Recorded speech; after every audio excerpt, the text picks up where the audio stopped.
Olá, amigos do canal Investir Cada Vez Melhor. Gravo aqui uma importante aula que é uma atualização de como investir em dólar no exterior e principalmente eu vou comentar sobre o cenário atual, se vale a pena a gente aumentar a nossa posição, manter ou diminuir. Vem comigo.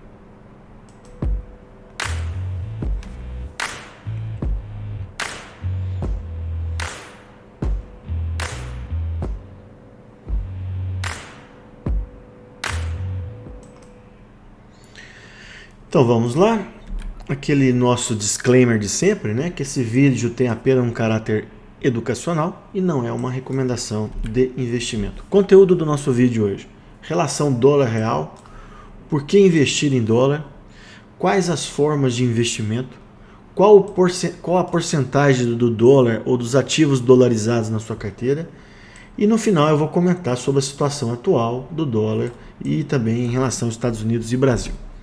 Bom, relação do dólar. Primeira coisa importante, né?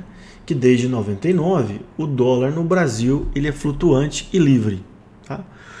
Obviamente, o Banco Central ele tem estratégias para diminuir essa flutuação. Existem várias estratégias que não vêm ao caso nesse vídeo. Inclusive, o Banco Central, uma das missões é manter a liquidez, tanto no mercado de curto prazo, no mercado de médio e longo prazo.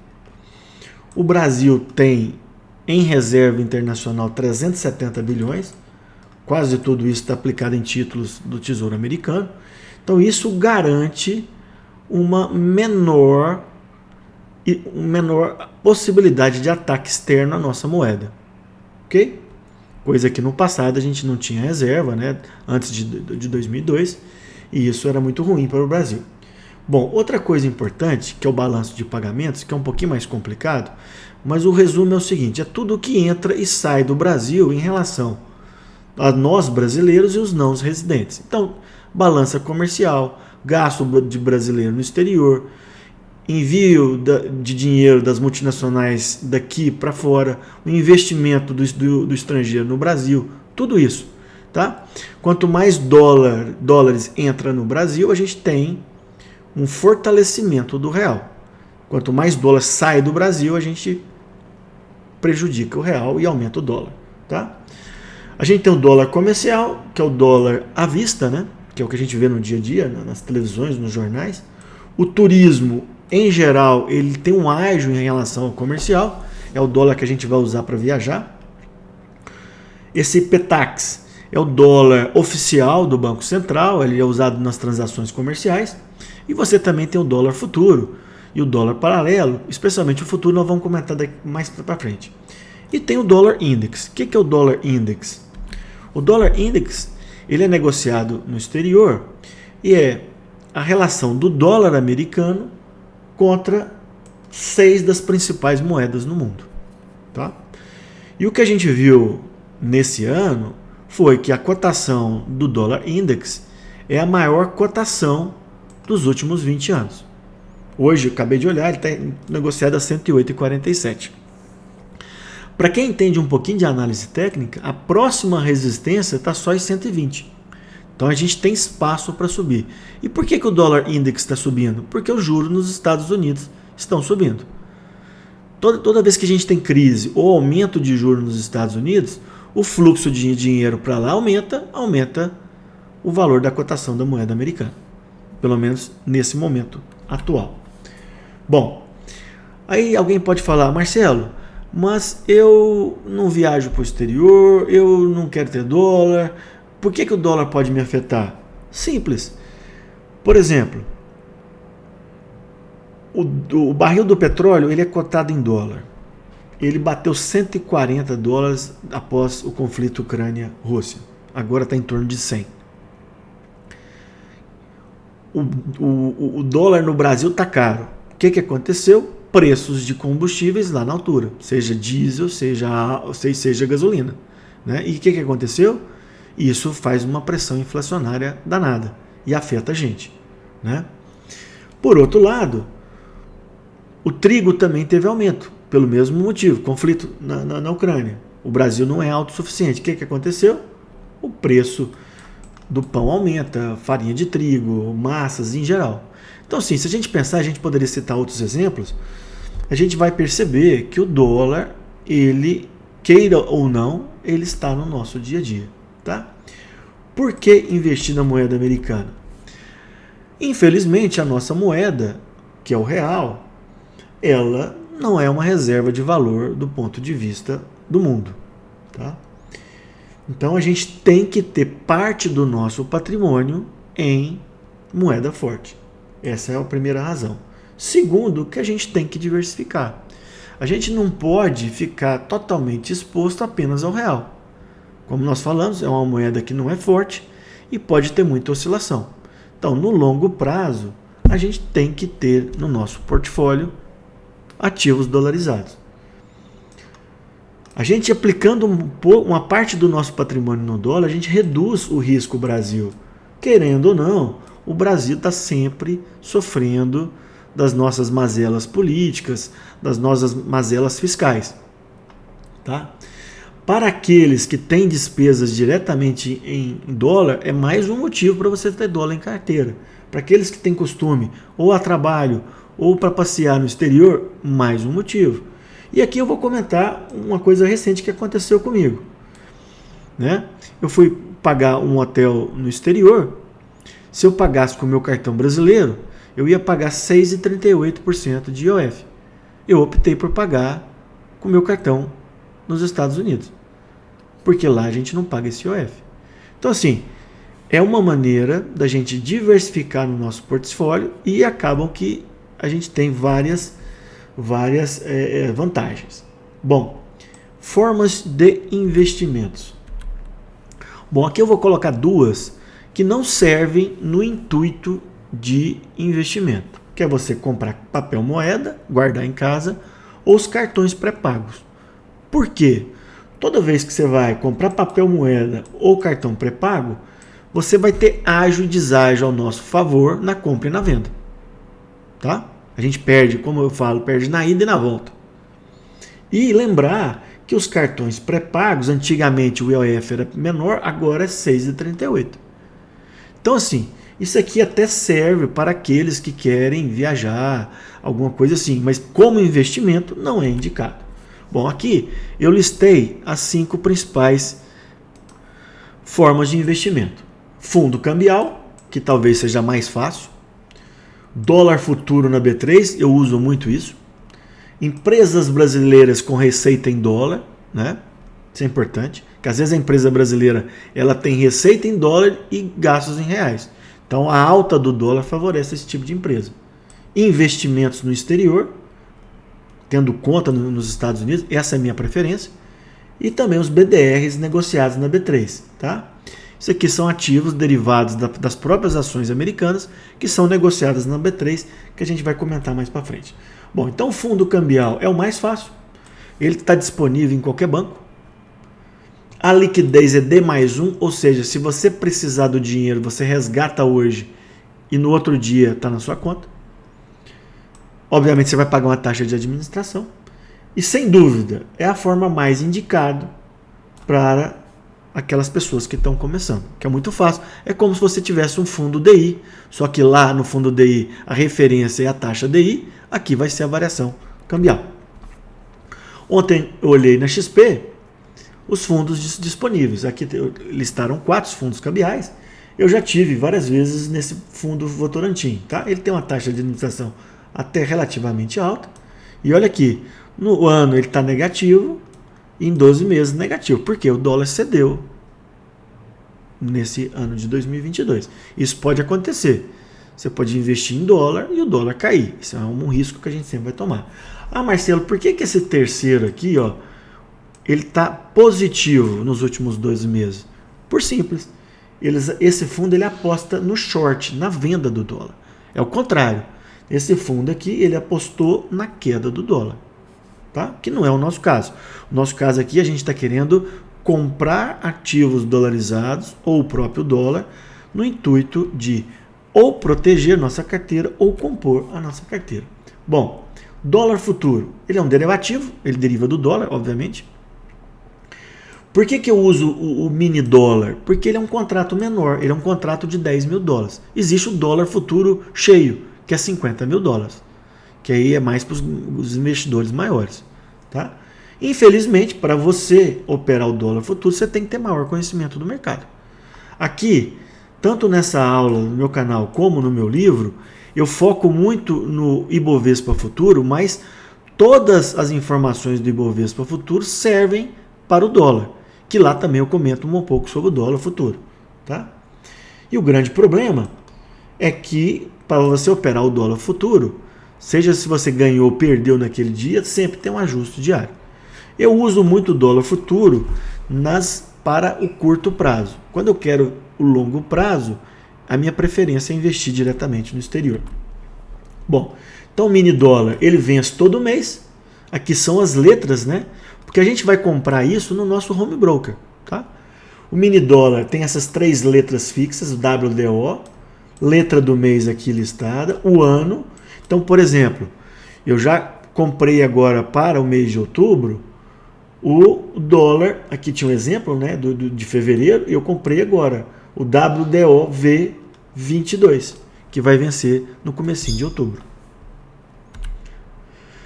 Bom, aqui a cotação, só para vocês terem a cotação do dólar futuro. Hoje, peguei hoje um pouquinho mais cedo, ele estava 5.033, tá? Então a cotação é referente a 1.000 dólares, tá? Cada contrato 10 mil, você pode comprar de 1 em 1 dólar. E como é que é o ajuste diário, aquilo que você vai ganhar ou perder? É só você multiplicar 10 vezes a diferença. Você, por exemplo, você foi lá e comprou, vamos só simplificar, comprou por 5.000 e aí fechou no final do dia 5.10, 5.1000, né? Então você ganhou a diferença de 10 vezes 10 e o número de contrato, você vai ter um ajuste positivo. Se o dólar tivesse caído, você tinha um ajuste negativo. Uma aberração que tem no mercado é o seguinte: o dólar vence em outubro. Só que é o seguinte, já no penúltimo dia do mês corrente, a gente já começa a negociar o mês sequente. Então, por exemplo, eu estava comprado no dólar que vence agora 1º de setembro. Só que eu tenho que fazer essa rolagem, continuar comprado no dia de hoje, 2 dias antes do fechamento do mês, porque é o dia que tem menos, que tem mais liquidez. Amanhã, no último dia, a liquidez é baixa, e no dia do vencimento, que é o dia 1º de setembro ou 1º de outubro, a liquidez é 0. Tá? Isso aqui é um pouco mais complexo para quem está começando, mas eu volto a indicar o meu livro e essa aula, onde vocês vão ter um conhecimento um pouquinho melhor. Bom, outra maneira é você comprar ações brasileiras que têm receita em dólar. Tá? Essa é a maneira mais fácil. Qual que é o problema? O grande problema é que a gente fica susceptível ao mercado local. Quando o Ibovespa cai, em geral, todas as ações caem. Obviamente, umas vão cair mais, outras menos. Porque a gente fica exposto muito ao risco Brasil. Aqui eu listei algumas empresas, não são recomendações, mas são empresas que têm grande receita em dólar. Eu gosto disso, das empresas brasileiras que têm receita em dólar, mas eu nem coloco no meu portfólio como ativos dolarizados. Eu coloco dentro do portfólio das ações brasileiras. Mas é uma maneira de você se proteger um pouco. Bom, abrir conta no exterior, para mim hoje, sem dúvida, é a melhor opção. Hoje é fácil.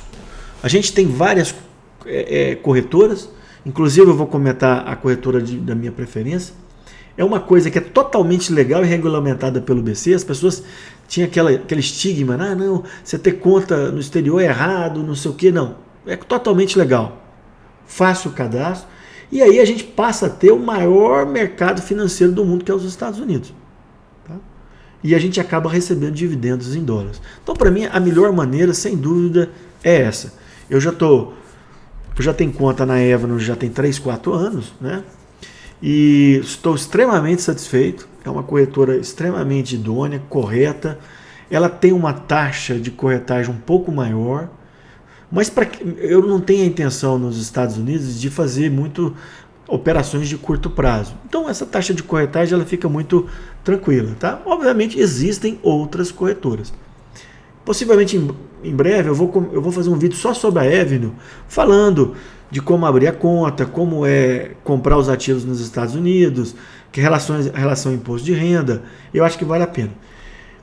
E a coisa mais legal que eu achei recentemente é que o Itaú comprou parte da Avenue, dando mais segurança ainda a essa corretora. Para quem não sabe, essa corretora é uma corretora sediada nos Estados Unidos, mas os proprietários são brasileiros, tá? Então ela tem uma interface em português legal, para quem não entende a língua inglesa, né? Então eu realmente estou satisfeito e indico essa possibilidade para quem gosta. Bom, como é que é o imposto de renda? Que é outra coisa que as pessoas têm medo, né? Não é complicado, eu gravei essa aula, já está disponível no meu canal, que eu aprendi nesses últimos 2-3 anos, né? E a gente vai ter que declarar o ganho de capital, ele pode ser isento ou não, dividendos, e a nossa posição ao final do ano de ativos no exterior. É relativamente simples e mais uma vantagem da Avenue, ela já faz tudo mastigado para a gente. Bom, BDRs. Então, a BDRs são ativos derivados das ações das ações americanas ou de outros países e negociadas na B3. Antigamente, esses BDRs era praticamente investidor qualificado ou grande investidor que aplicava nela, porque era caro. Mas agora no AB3, num projeto muito interessante nos últimos anos, ele diminui o lote dos BDRs para 1 e com menores valores. Então ficou muito mais acessível para os pequenos investidores, tá? Você recebe os dividendos normalmente e é uma excelente opção para quem não quer abrir conta no exterior. Eu acho que a melhor opção é abrir conta no exterior, sem dúvida. Mas, Marcelo, eu não quero, eu quero continuar na B3. Então você vai comprar BDRs. Eu gravei essa aula falando de alguns BDRs e da diferença entre abrir conta no exterior e BDR, está muito legal. Então aqui, eu quero investir na Apple, eu gosto da Apple. Aqui, esse aqui é o ticker para você comprar a Apple no Brasil, através de BDR. Bom, agora nós vamos falar sobre o momento atual, para finalizar a aula, dos estados... perdão. Vou falar agora sobre a porcentagem que a gente tem que ter na carteira, tá? Bom, se o seu intuito é apenas proteger, aí a gente vai ter menos dólar na carteira, 5 a 10%. E aí você pode fazer através de fundo cambial, ou BDR, ou até ativos no exterior. Mas, se você quer, além de ter dólar, ter ações americanas, você pode subir esse montante. Porque você está investindo em ações, e a gente sabe que ações no longo prazo têm grandes valorizações. Então, hoje você pode chegar, eu acredito que a gente pode chegar até 25% em ações americanas. Tá? Obviamente, vai depender do seu perfil e você compor um portfólio. Então, aqui eu montei um portfólio, tá? Para um perfil moderado, aonde tem caixa, já gravei aula, tem título pré-fixado, tem título inflação, tem bolsa, e aqui 15% dólar e bolsa americana. Eu quero ter 20, pode ter. Eu quero ter 10. Aí é questão do perfil de cada um. O importante, na minha opinião, é que a gente tem que ter ativos dolarizados na nossa carteira. Tá? Lembrar que ouro e criptomoedas, você indiretamente está aplicando em dólar, porque esses ativos são dolarizados. Tá? Isso é extremamente importante. Gravei essa aula, né, e tem um livro sobre isso, como montar uma carteira. Por último, agora sim, momento atual, dólar e bolsa. Bom, então aqui no Brasil, nós tivemos uma alta expressiva da Selic nos últimos 18 meses, saindo de 2 para 13,75. Porém, como a inflação no Brasil está cedendo, né, provavelmente a gente atingiu o pico. Se não for 13,75, na próxima reunião vai a 14. Tá? O importante é isso, nós estamos perto do fim do ciclo da Selic. Eu acho que na hora que a gente chegar nesse topo, a gente vai fazer um platô, como aconteceu aqui em 2015, 2016, e depois queda. Queda dos juros vai interferir em todos os ativos. Em todos os ativos, inclusive bolsa, inclusive dólar. Tá? E nos Estados Unidos? Os Estados Unidos não. eles começaram a aumentar os juros em 2022. Então, eu acredito que ainda os Estados Unidos estão na metade ou no meio desse aumento de juros. Então, mais um ponto positivo para nós no Brasil. Nós já estamos avançados no ajuste das taxas de juros. Bom, outro ponto interessante. Nos últimos 5 anos, eu fiz uma comparação entre o Dow Jones, tá, que são as empresas mais tradicionais dos Estados Unidos, e o nosso Ibovespa. Nos últimos 5 anos, o Dow Jones subiu 45% e a gente caiu 20%. Então houve um descolamento. As bolsas lá andaram muito mais do que a bolsa brasileira. E olha aqui, se a gente contar aqui a crise de 2008, desse fundo aqui até o topo do Dow Jones, a gente teve um aumento de mais de 400%, saindo aqui de cerca de 7 mil para 36 mil pontos. E o Ibovespa? O Ibovespa estava cotado a 73 mil em 2008, chegou a cair para 37, bateu 131 e agora a gente está negociando em torno de 110, 112 mil pontos. Tá? Então, assim, realmente a Bolsa Brasileira nos últimos 15 anos, 14 anos, ficou muito devendo, né? Bom, por que eu estava falando da Bolsa? Porque tem uma relação. Se você vai aplicar em ações americanas, você tem que saber que ponto está do ciclo lá, né? Bom, fatores para alta ou queda do dólar frente ao real. Então tá aqui, fatores para alta. Aumento de juros nos Estados Unidos, eu já expliquei isso. Aumento do dólar index. Cenário político em 2002, eleições presidenciais e fiscal. Acho que isso aqui, principalmente no curto prazo, nos próximos 2 meses, vai pesar bastante no dólar. Tá? Fatores para queda. Preços das commodities favorece o Brasil. O Brasil é um grande exportador de commodities. De commodities. Então, entra mais dólar no Brasil, o real favorece. Fluxo estrangeiro para B3 está muito forte esse ano. E o carry trade. A gente tem que lembrar o seguinte: o que é o carry trade? O cara vai lá, pega o dinheiro nos Estados Unidos a 2%, 2,5% e aplica no Brasil para ganhar 13,75%. É esse diferencial de juros que é o carry trade. Só que se a gente pensar, no futuro breve, esse carry trade vai dar uma enxugada, porque o juro no Brasil tende a cair e o dos Estados Unidos ainda estão subindo. Então esse gap vai diminuir. Tá? Bom, dólar futuro, que tem uma relação com o dólar à vista. Então vamos lá. Final de 2015, naquela confusão de impeachment, tudo, o dólar chegou a 4,20. Depois ele caiu. Na eleição de 2018 ele subiu de novo, bateu lá no teto de 4,26. E aqui na pandemia, 2020, disparou, saindo de 4, bateu quase 6. Depois a gente ficou lá oscilando aí entre 5 e 6, né? E agora a gente está em torno de 5 reais. Tá? Bom, a Zeina Latif, que é uma das maiores economistas do país, ela em recente palestra na Unimed, ela comentou o preço justo do dólar no Brasil. Se a gente tirasse o cenário fiscal e político, estaria em torno de 4,20. Então, a gente tem que ter noção. Se o próximo presidente, independente de quem seja eleito, tiver um compromisso com o quadro fiscal, o dólar deve ceder após as eleições no ano que vem. Tá? Essa é a minha visão para o médio prazo. Repetindo, se o próximo presidente tiver compromisso com o ajuste fiscal, a tendência do dólar é buscar os R$4. Tá? Lembrando que não é porque a Zênia falou que é 4,20 que o dólar pode cair menos de 4 ou ficar 4,50. Prever o dólar é uma das coisas mais difíceis que tem a economia. Bom, e no curtíssimo prazo, Marcelo, para agora, setembro, outubro, nós estamos aqui cotado por volta de 5.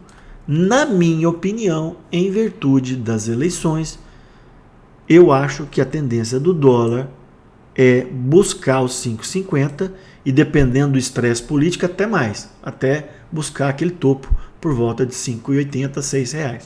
Tá? Obviamente, isso é só uma expectativa minha, não dá para garantir. Tá?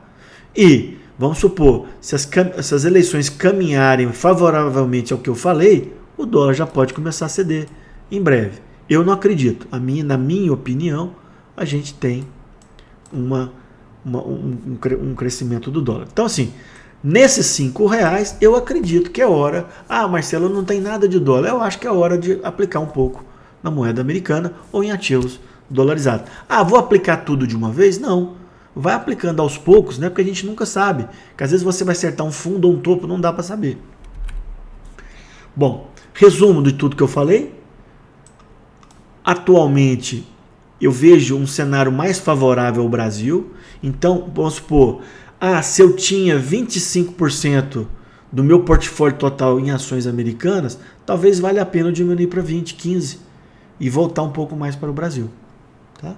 Especialmente no pós-eleição e se o próximo presidente, independente de quem seja, tenha compromisso fiscal. Tá? Aquilo que eu falei, ciclo das bolsas. As bolsas americanas, elas subiram muito nos últimos 14 anos, enquanto a bolsa brasileira subiu muito pouco. Então a gente tem um potencial muito maior de subir do que o dos Estados Unidos. Tem garantia disso? Não tem garantia nenhuma. Ciclo econômico, juros e inflação. A gente está na frente dos Estados Unidos em relação. Os juros vão começar a ceder agora, mais rapidamente, e a inflação também parece que já está controlada. Vai ficar num nível um pouco maior do que a meta? Vai, mas vai começar a ceder. Queria mostrar para vocês relação entre as empresas de tecnologia e commodities. Nesse gráfico aqui, que está a referência, né, fala ciclos de longo prazo. Em geral, quando as techs vão muito bem, as commodities caem. Tá? Então aqui, na última década, o que a gente teve? As techs subindo muito e as commodities caindo. Só que agora a gente viu que as commodities voltaram a subir. E muitos analistas acreditam que elas podem ter grande desempenho nos próximos anos. Então favorece, mais uma vez, o Brasil em relação aos Estados Unidos. Independente disso, pessoal, eu acho que a gente tem que diversificar. Você pode fazer esse ajuste no seu portfólio. Eu devo gravar em breve esse rebalanceamento do nosso portfólio. Tá? Bom, meus amigos, espero que vocês tenham gostado. Peço que inscrevam no canal. Vamos chegar a 1000 inscritos o mais breve possível. Dê um like, compartilhe com os amigos e até uma próxima. Muito obrigado.